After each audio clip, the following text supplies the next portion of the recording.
Welcome back to my channel Bangladeshi Momtesha. আসসালামু আলাইকুম। কেমন আছেন আপনারা সবাই?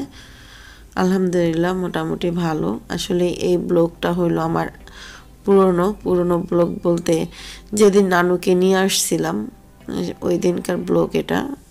নানুকে আনার পরে সন্ধ্যার সময় তানকে আমি পিঠা ভাইজা দিছি, আর সন্ধ্যার সময় কি রান্না করছি সেই রান্নাটা শেয়ার করব, আর এই পিঠাটা শেয়ার করতেছি। পিঠাটা হইলো আটা দিয়ে বানানো হয়েছে। অনেকেই বলে এটাকে আমাদের অঞ্চলে চাপটি পিঠা বলে, অনেকে চটা বলে, অনেকে মুলকা বলে, যাই হোক যে যেটা বলে। কিন্তু এটা আটা দিয়ে পেঁয়াজ মরিচ ধনেপাতা আপনার হলুদ দিয়ে, আর এটা আমরা একটা মানে আমি রসুন পেঁয়াজ দিয়ে একটা মরিচ ভর্তা দিয়ে খাইতে আমার বেশি ভালো লাগে। দুই পদের ভর্তা আছে, ধনেপাতা ভর্তা আর মরিচ ভর্তা, আর তানের খুব পছন্দের এটা। তো এই জন্য আমি এই ব্লগটার কথা আগে বলি। ব্লগটা হলো আপনার যেদিন নানুকে নিয়ে আসি ওই দিনকার। নানুকে নিয়ে আসলাম 1টা বাজে, 1টার একটু হয়েছে, 2টার দিক দিয়ে আমরা আসছি। আসার পরে আমি কি রান্না করছি সেটা শেয়ার করব, আর আইসা তানকে কি বানাই দিলাম সেটা শেয়ার করতেছি। যাই হোক, আসলে ওই দিনকে ওইটা দেওয়া হয়নি, কারণ কি ওই দিন তো যে ব্লগটা দেখলেন এটা আসলে নানুরে আনতে গেলাম, খালাতো বোনের বাসা, এই সব কিছু মিলে আসলে আমি সন্ধ্যার সময় কি করছি সেটা শ্যুট করা হয়েছে, ওটা শেয়ার করা হয় না। তো আমি অসুস্থ, এই জন্য আমি 2 দিন ধরে ব্লগ করতে পারতেছি না, যে কারণবশত আমি পুরান ব্লগগুলো আপনাদের সাথে শেয়ার করতেছি। আশা করি সবার ভালো লাগবে। আর আমি ভাবলাম যে কিছু, যখন মানুষ অসুস্থ থাকে, শরীর খারাপ থাকে, খুব খারাপ থাকে, তখন কিন্তু পুরনো ছবি দেখতে খুব ভালো লাগে। তো আমি কিছু পুরনো ছবি শেয়ার করছি, যদিও অনেক অহরহ পুরানো ছবি আছে যেগুলো হাতের কাছে পাইলাম, যেগুলো আসলে খুব মানে খুঁজতে হয় নাই, হাতের কাছে পাইছি, ওই ছবিগুলোই শেয়ার করলাম। তো ছবিগুলো দেখেন, ভালো লাগবে ইনশাল্লাহ। আর ব্লগটাও মোটামুটি ভালো লাগবে, জানি না এখন ভালো লাগাটা সম্পূর্ণ আপনাদের ব্যাপার, কারণ আমি তো অসুস্থ, যে কারণবশত আমি ক্যামেরার সামনে আসতে পারতেছি না। প্লাস অসুস্থ বলতে আমার চোখ দিয়ে অনঝরে পানি পড়তেছে, ঠান্ডা লাগছে, ঠান্ডার আমার সাইনোসাইটিসের প্রবলেম আছে, সব কিছু মিলে আছে। তো আপা নাই। আর একটা কথা বলি, সেটা হলো আমার আপা যেদিন কালাম নানু মা চলে যায় ওই দিন কালাই সে অসুস্থ খুব ছিল। আমি বলছি যে আচ্ছা আপনি 2 দিন রেস্ট নেন, 2 দিন রেস্ট নেন। তারপরে গিয়ে ফোন দিলাম, তখন বললো যে সে এত অসুস্থ এখন ধারণার বাইরে তার অসুস্থতা। আমি যে তাকে একটু দেখতে যাব ওই শক্তিটাও আমার নাই, এতটা অসুস্থ আমি। তো সব কিছু মিলে আমারও মানে শরীরটা মোটেও ভালো না। ভালো না বলতে আমি বিছানা থেকে উঠতে পারি না, এরকম দুর্বল। তারপরে গিয়ে যারা পার্সোনালি আমার সাথে কথা বলে তারা জানে যে আমি অসুস্থ। তারপর ভাবলাম আপনাদের সাথেও শেয়ার করি, যেহেতু আমি পুরনো ব্লগ দিচ্ছি, আমি কোনো ব্লগ করতে পারতাছি না। তো যারা আমার চ্যানেলটি এখনও সাবস্ক্রাইব করেনি অবশ্যই সাবস্ক্রাইব করবেন, সাথে থাকা ছোট্ট বেল আইকন ক্লিক করে দিবেন, যাতে করে সহজে আমার ব্লগগুলো পেয়ে যান। আর একটা কথা, সবাইকেই শেয়ার করবেন, আর যদি ভালো লাগে অবশ্যই সাবস্ক্রাইব করবেন। আর এই হলো পুরানো কিছু ছবি আপনাদের সাথে শেয়ার করলাম, যে ছবিগুলো ভালোই লাগে। আসলে বেশি দিন হয় নাই, এই ছবিটার বয়স হয়েছে বেশি হইলে 6 থেকে 7 মাস। এই ছবিটার বয়স হয়েছে 1 মাস কি 1.5 মাস, 1 মাস থেকে 1.5 মাস, সরি 1 থেকে 1.5 বছর, কি বলি, এটা 2 বছর। এই ছবিটার বয়স হয়ে গেছে 2 বছর না 1 বছর, এই শীতেই গেছিলাম, যে ভুলে গেছি। এই ছবিটার বয়স হয়েছে আর্জেন্টিনারা খেললো যেদিন সেদিন, যে বয়স, ছবির বয়স। এই ছবিটার বয়সও আপনার এরকমই হবে, 1 বছর, 1 বছর 1.5 বছর এরকম। আর এই ছবিটার বয়স হয়েছে আপনার 2 বছর, হ্যাঁ 2 বছর হয়েছে আমি এই ছবিটার বয়স। আর এটারও এরকমই 6 থেকে 7 মাস, 6 থেকে 7 মাস। এইসব ছবিগুলো বেশি দিন হয় নাই, 6-7 মাস আগের ছবি। ছবিগুলো দেখলেই বুঝতে পারবেন আমি তখন মোটা, আগে এতটা মোটা ছিলাম না। আর এই ছবির বয়স তো 3 মাস থেকে 3.5 মাস বয়স। তো এই জন্য আপনাদের সাথে কিছু পুরনো ছবি শেয়ার করলাম, যে ছবিগুলো দেখতে ভালো লাগলো। এই ছবিটা হলো বাড়িতে নিশু ছিল তখনকার। তো এমনি কিছু ছবি শেয়ার করলাম, কারণ যেহেতু আমি নতুন ব্লগ করতে পারতেছি না, পুরনো ব্লগটা দিলাম। পুরনো ব্লগ যেহেতু দিচ্ছি, তো এই জন্য ভাবলাম আপনাদের সাথে কিছু নতুন মানে ছবি দিয়ে কথা বলি, আর প্লাস আপনাদের বোঝানোর চেষ্টা করি আমি যে অসুস্থ। আর আপনারা সবাই দোয়া করবেন। আর যেদিন নানুকে নিয়ে আসছিলাম ওদিনকে রান্নাটা আপনাদের সাথে শেয়ার করতেছি। আর রান্নাটা হলো আমি ডাল রান্না করতেছি, আর হলো আপনার আইর মাছ রান্না করব। আইর মাছটা হলো ভাইজা গোল করে আলু কাইটা রাখছি, ওটা দিয়ে আমি রান্না করব। তবে আমি আজকের যে রান্নাটা আপনাদের সাথে শেয়ার করতেছি ইনশাল্লাহ ভালো লাগবে। বাদবাকিটা জানি না, বাদবাকিটা কেমন হবে। তো আমি যেভাবে ডালটা বসাইলাম ওইভাবে ডালটা বসাই, আপনি আবার ডালটা বাগার দিবেন।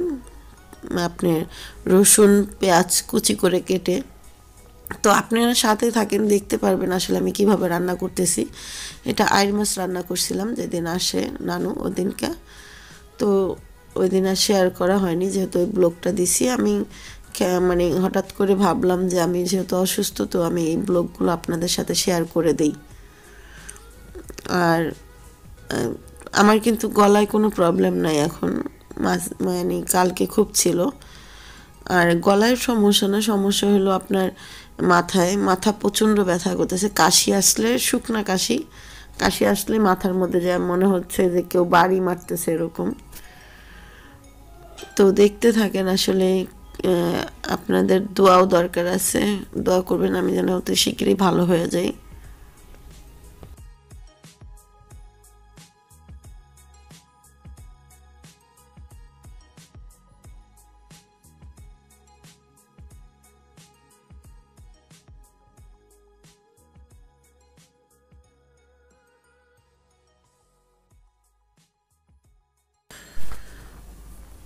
তো অনেকে প্রশ্ন করছিল, আপু কি ভাবি আপনার নানুকে কেন কিছু কিনে দিলেন না, শাড়ি দিলেন না, এই যেটাই হোক।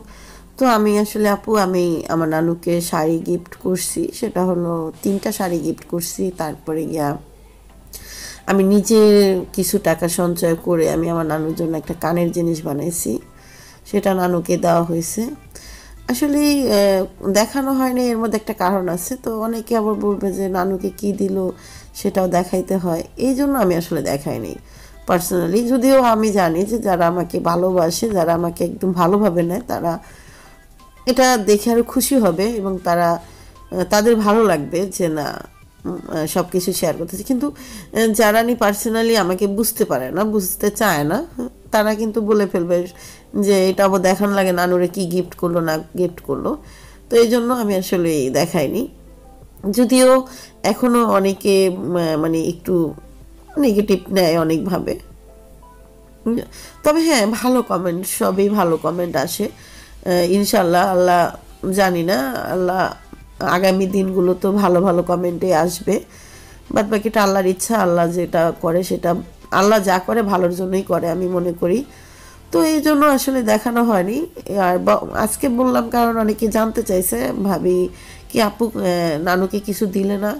হ্যাঁ, নানুকে কেন দিব না, নানু এতদিন পরে আসছে। পুরা আপনার আমার তানের যত দিন হয়েছে ততদিন হয়ে গেছে আমার নানু আমাকে দেখে না এবং আমি নানুকে কাছে পাই না।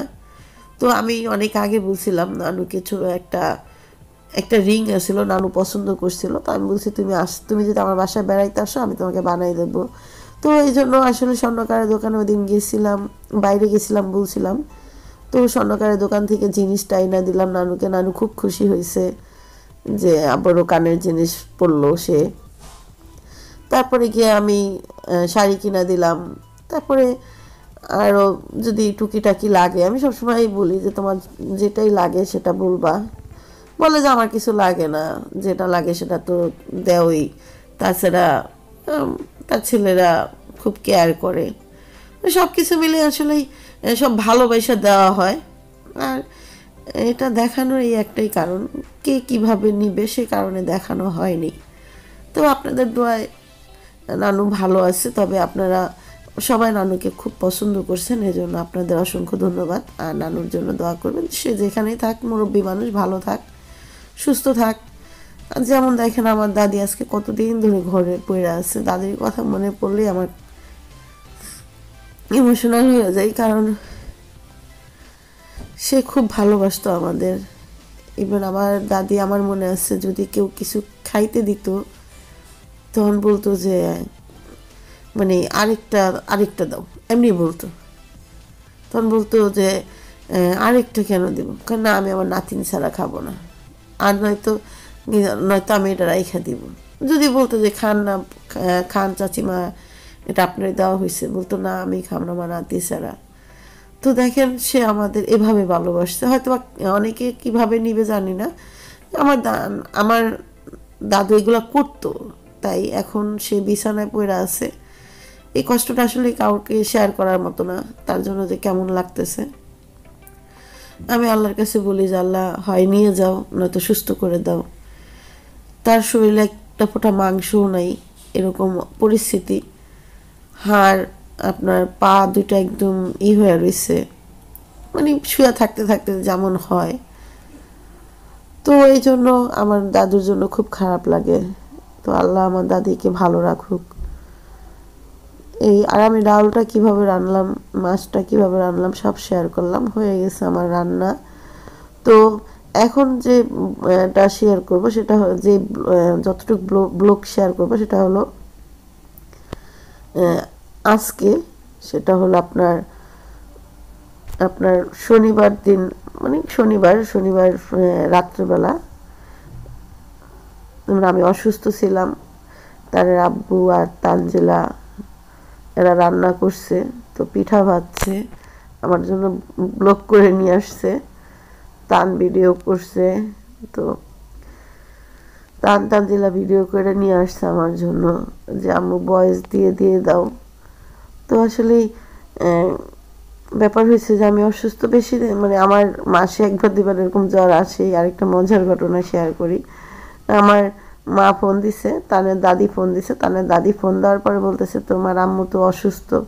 তখন বলে হ্যাঁ দাদি আম্মুর হলো জ্বর। তখন মা বলতেছে তোমার আম্মুর হলো প্রতি মাসে একবার করে জ্বর আসে, ওরে মেডিকেলে রাইখা আসো। সমস্যা, মেডিকেলে রাইখা আসো, মাসে একবার দুবার করে তো আমাদের ডাক্তারের কাছে যাইতেই হয়। তার চেয়ে বলো মেডিকেলেই থাক, আমরা মাঝে মাঝে যা দেখে সামনে, এরকম মা বলতেছিল। আসলেই মাসে একবার দুবার কেন যেন আমার হঠাৎ জ্বর চলে আসে, আমি নিজেও জানি না। আমি কিন্তু তেমন মানে ব্যয় হিসাবে চলাফেরা করি না, ওরকম না যে যখন তখন ঠান্ডা পানি নাড়ি, তা না। কিন্তু 1-1.5 মাস পর পরই মাঝে মাঝে জ্বর আসে, খুব জ্বর। এটা আমি জানি না। আমার মেডিসিন ভালো গাইনি বিভাগে ডাক্তার দেখাইছি, এমনি ডাক্তার দেখানো হয়েছে, সব কিছু ট্রাই করা হয়েছে, কোনো প্রবলেম নেই, কিন্তু জ্বর আসে। ডাক্তার বলে যে এটা আসলে আপনার ঠান্ডার থেকে হয়, ঠান্ডাটা বেশি নাড়লে এরকম হয়ে যায়। যাই হোক, তারপর আপনারা দোয়া করবেন আল্লাহ যাতে ভালো রাখে, সুস্থ রাখে। সুস্থ শরীর সব কিছুর জন্যই ভালো, সুস্থ শরীরটাই হলো মেন। তো ভালোই দেখলাম তানের আব্বু ভালোই বাঁচতে পারে। যাই হোক, আমি আবার বললাম যে সমস্যা নাই, মারা ঠারা গেলে কোনো প্রবলেম হইব না, তুমি অনেক কাজ করে খাইতে পারো। তো যাই হোক, জানি আল্লাহ এত তাড়াতাড়ি নিবে না, আর এত তাড়াতাড়ি বা মরবো কেন আল্লাহ জানে, নিতেও পারে। যাই হোক, আর যদি মারা যাই তো গেলাম, আল্লাহর জিনিস আল্লাহ নিয়ে যাবে, ওটা কোনো বিষয় না। তবে আপনাদের কাছে একটা রিকোয়েস্ট, সেটা হলো কেউ ভুল বুঝবেন না, আর আমার কথা যদি কেউ কষ্ট পেয়ে থাকেন সেজন্য সরি। আর ভুল করলে অবশ্যই ক্ষমা দৃষ্টিকে দেখবেন। আমি চাই না কেউ আমার প্রতি রাগ গুসা থাক, কারণ মানুষ বাঁচে কয়দিন। কেউ কারোর প্রতি রাগ করাটা সহজ, কিন্তু কেউ কাউকে মাফ করে দেওয়াটা অনেক কঠিন। তো সবসময় বলি যে মাফ করে দেওয়ার চেষ্টা করবেন। তো আজকের ব্লগটা আমি এখানেই শেষ করব। ভালো থাকবেন, সুস্থ থাকবেন, আমাদের জন্য দোয়া রাখবেন। আল্লাহ সবাইকে ভালো রাখুক। আল্লাহ হাফেজ। వీడియో నచ్చినట్లయితే లైక్ చేయండి, షేర్ చేయండి, సబ్స్క్రైబ్ చేయండి. రెగ్యులర్ నోటిఫికేషన్స్ కోసం బెల్ బటన్ని ప్రెస్ చేయండి.